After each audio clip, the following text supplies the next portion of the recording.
It was a glorious summer day on the island of Sodor. Toby was collecting milk from the dairy. James was pulling passengers to Brendam docks. And Thomas was taking some workmen to work. They were building a new station.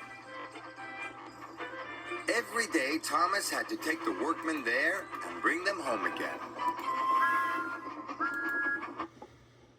I can't wait for the grand opening, he told Annie and Clarabel excitedly. There's going to be flags and a big band.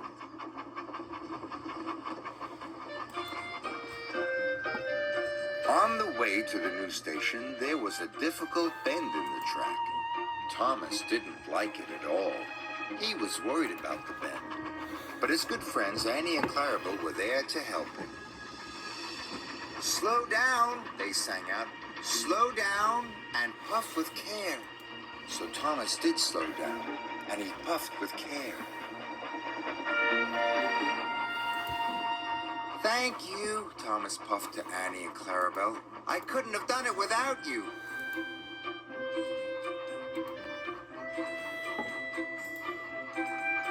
Thomas arrived safely at the station.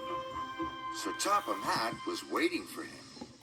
Today, Annie and Clarabel are to go for their refit, he told Thomas. You must take them to the workshop straight away.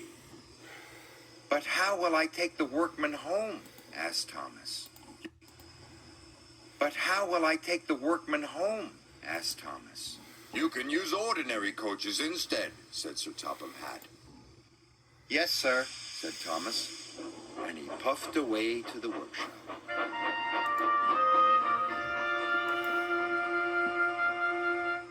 Thomas said goodbye to Annie and Clarabel. He was sad. I don't know how I'll manage the difficult bend without you, he told his friends.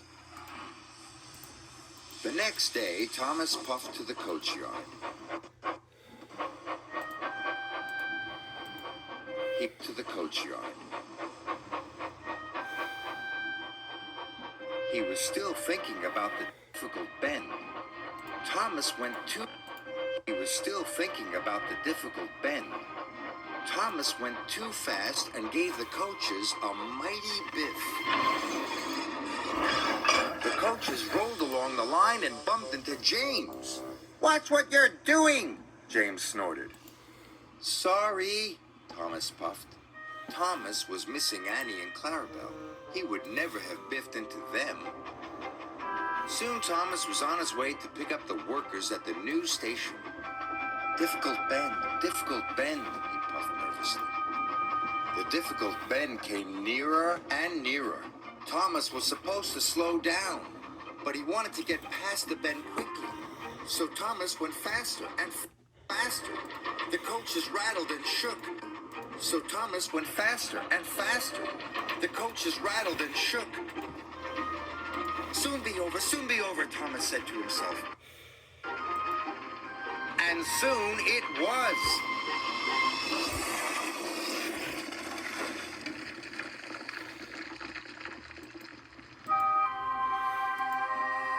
Luckily, no one was hurt. But Thomas felt sadder than ever. Harvey arrived to help clear up the mess. Harvey didn't like seeing Thomas so unhappy. I can't go around the difficult bend, Thomas wheezed sadly. I'm not a useful engine without Annie and Clarabel. You are a really useful engine, said Harvey, and a jolly good friend. And he puffed away.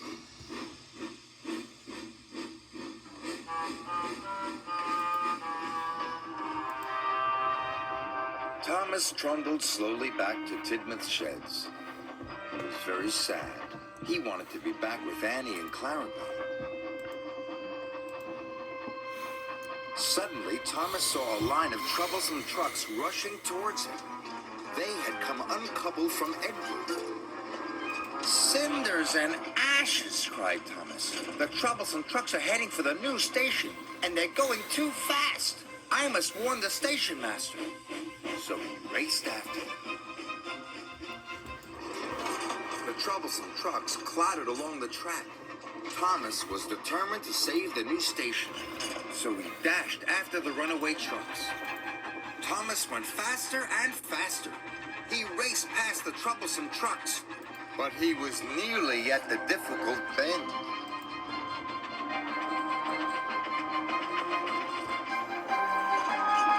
Thomas wanted to go fast, but he knew he couldn't. "Slow down," said Thomas to himself.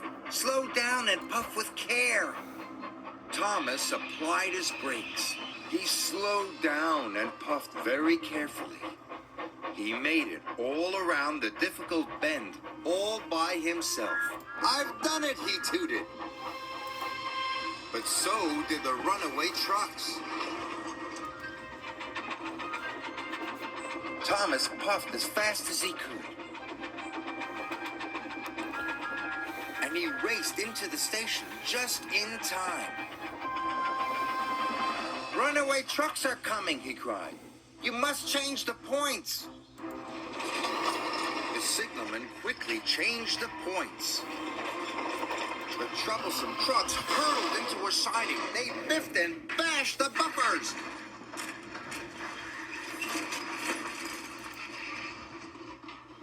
But the station was safe. The next day, Thomas was back with Annie and Clarabel. They were going to the grand opening of the new station. They chuffed along happily together, and when they came to the difficult bend, Thomas slowed down and puffed with care. The difficult bend wasn't difficult anymore. The grand opening was a great success, and the new station looked wonderful. So Topham Hatt came to see Thomas. "You have saved my new station," he said. "You are a very brave and useful engine." "Thank you, sir," said Thomas. He was so proud it made his firebox glow.